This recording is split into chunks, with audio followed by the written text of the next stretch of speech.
अगर आप अपनी कुशल मंगल चल रही जिंदगी से बोर हो चुके हैं और अपनी जिंदगी के महत्वपूर्ण 2 घंटे 45 मिनट और अगले 2 दिन का मूड बर्बाद करना चाहते हैं, then I have just the film for you. So hey ladies and gentlemen, this is KJ, welcome to the Cine KJ, and today I'm here to review a horror comedy जिसके अंदर ना तो comedy का C है और ना ही horror का H, क्योंकि मेकर्स को लगता है कि वो तो हमारे माथे पे लिखा है। Yes, I'm talking about भूल भुलैया 3, और वो सारी चीजें जो कि पहले पार्ट को एक कल्ट क्लासिक आइकॉनिक फिल्म बनाती है, वो इस पार्ट के अंदर नहीं है। और फिर ये मेरा क्वेश्चन भी है कि अगर नहीं है तो किस चीज के लिए बना रहे हो फिल्म? क्या दिखाने के लिए बना रहे हो? तितली टिम्मी का क्लीवेज? क्योंकि उसके अलावा कोई काम नहीं बेचारी का पूरी पिक्चर के अंदर। इसके मेकर्स को ना क्रिटिसिज्म समझ में ही नहीं आया। पार्ट में तब्बू एज मोंजलिका का डबल रोल था, लोगों ने कहा मजा नहीं आया, तो इस बार इन्होंने 2 मोंजलिका 2 अलग अलग एक्ट्रेसेस से प्ले करवा दी और नॉस्टैल्जिया बेट के लिए कास्ट कर लिया विद्या बालन को। But I gotta give some credit to इसके director mister Anees Bazmee, because it takes some special talent to make Vidya Balan and Madhuri Dixit come across as cringe.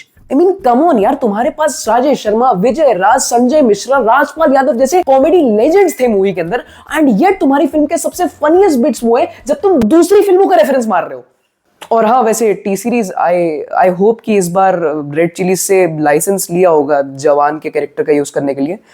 याद है ना पिछली बार क्या हुआ था? और मैं इस फिल्म के राइटर आकाश कौशिक साहब से पूछना चाहूंगा कि सर, अपने खुद आधी नींद में इस फिल्म की स्क्रिप्ट लिखी थी कि जबरदस्ती लिखवाई गई थी? क्योंकि देख के तो यही फील आती है कि जितने घंटे की फिल्म है, डेडलाइन के उतने घंटे पहले आपने लिखना चालू किया था। इतनी ब्लैंड, इतनी आउटडेटेड, इतनी अनइंटरेस्टिंग है ना इस फिल्म की कहानी। एक होता है फिल्म देखना, एक होता है फिल्म झेलना। मैं झेल रहा था ये पिक्चर, और ऊपर से सबसे ज्यादा गुस्सा तो मुझे तब आने लगा जब सेकंड हाफ में ये लोग ऐसे सीन दिखाने लगे जिनका मेन कहानी से कोई रिलेशन ही नहीं है, कोई कनेक्शन नहीं है मेन कहानी से। क्यों दिखा रहे? अरे यार, संजय मिश्रा को मूवी में लिया है, राजपाल यादव को मूवी में लिया है, अश्लेषा जी को मूवी में लिया है, कॉमेडी तो करनी पड़ेगी ना, डाल दो 2-4 कॉमेडी सीन। और उसके गाने भैंस कंट्रोल उदय। 5 गाने हैं, 4 उसमें से रीमेक, 5 बर्बाद। I kid you not, first half में एक रोमांटिक सॉन्ग है कार्तिक आर्यन और तितली टिम्मी के कैरेक्टर के बीच में। वो गाना जब मेरे थिएटर में चलना चालू हुआ, आधी ऑडियंस उठ के चली गई, आधी ऑडी खाली, मैं मजाक नहीं कर रहा हूं, आधी ऑडियंस उठ के चली गई। कोई पॉपकॉर्न चला गया, कोई टॉयलेट चला गया, जो बैठे उसमें से भी आधे लोग रील स्क्रॉल कर रहे हैं। ये तो इज्जत है तुम्हारी पिक्चर की ऑडियंस के बीच में।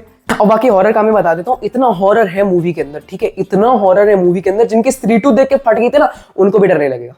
और पता है इस फिल्म की सबसे बड़ी दिक्कत क्या है? इसकी टोन उतनी ही कंसिस्टेंट है जितना टीनेजर्स और पीरियड पे औरतों का मूड। पूरे टाइम, पूरे फिल्म के अंदर इसकी टोन ऐसी बिल्ड की गई कि अरे यार, it's a mindless commercial comedy, ज्यादा दिमाग मत लगाओ, ठीक है, just enjoy it, don't take it too seriously. पर फिर क्लाइमैक्स में पिक्चर एक ट्विस्ट उठाती है और आपके मुंह पे फेंक के मारती है, और फिर एक्सपेक्ट करती है आपको to take it seriously, because अरे यार, हम सोशल इशू के बारे में बात कर रहे हैं यार, take it seriously, it's a serious issue. Last का जो ट्विस्ट था, it was totally unpredictable and crazy. और जिस इशू के बारे में मेकर्स ने बात की है, it was really brave of them कि उन्होंने ये इंक्लूड किया मूवी के अंदर। बट इस एक ऐसे ट्विस्ट को मारने की वजह से जो मेकर्स को लगा कि अरे भाई, ये तो अनप्रेडिक्टेबल हो जाएगा, ये तो किसी ने सोचा ही नहीं होगा, पिछले 2.5 घंटे से जितना कैरेक्टर डेवलपमेंट किया था, जितनी कहानी बिल्ड की थी, जितने कैरेक्टर्स का बिहेवियर दिखाया था, सबकी मर जाती है। जितना कुछ पिक्चर ने पिछले 2.5 घंटे में दिखाया था, उस एक ट्विस्ट की वजह से सब मीनिंगलेस हो जाता है। एक सेकेंड, मूवी तो पहले से मीनिंगलेस थी। ओके, बट जोक्स असाइड, माना फिल्म बीच बीच में एंजॉयबल है, इसका क्लाइमैक्स काबिल तारीफ है, I was really impressed by that, it was pretty good. सारे के सारे एक्टर्स काफी कोशिश करते हैं अपनी परफॉर्मेंस से इस फिल्म को बचाने के लिए, पर क्या सिर्फ इतना वर्थ इट है for you to watch this film? Sanju Baba की भाषा में कहूं तो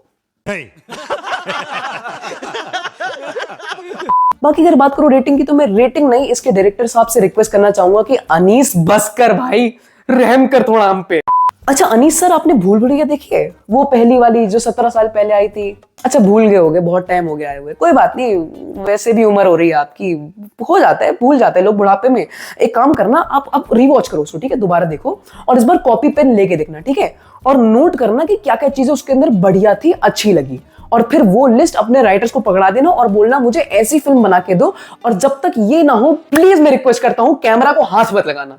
बाकी अगर ऐसे रैंट रिव्यूज और मेरे चैनल की भाषा में तहलका रिव्यूज देखने हैं, so subscribe to the Cine KJ and follow me on Instagram, वहां पर भी मैं फिल्म रिलेटेड कंटेंट डालते रहता हूं, लिंक इन डिस्क्रिप्शन। बाकी मैं मिलूंगा in the next video, bye. बाकी मेरी एक छोटी सी रिक्वेस्ट है, अगर आप टी सीरीज वालों देख रहे हो तो, माधुरी जी और विद्या बालन जी को इस फिल्म के अंदर लेके आया, साथ में डांस ऑफ करवाया उनका आमी जो तुम्हार 3.0 पे, या इट वाज गुड, ठीक है, अच्छा था। तो ये भूल भुलैया वगैरह साइड करो थोड़े टाइम के लिए, थोड़ी विद्या बालन और माधुरी दीक्षित जी को लेके थोड़ी गर्ल ऑन गर्ल एक्शन कोई मूवी बनाओ ना यार।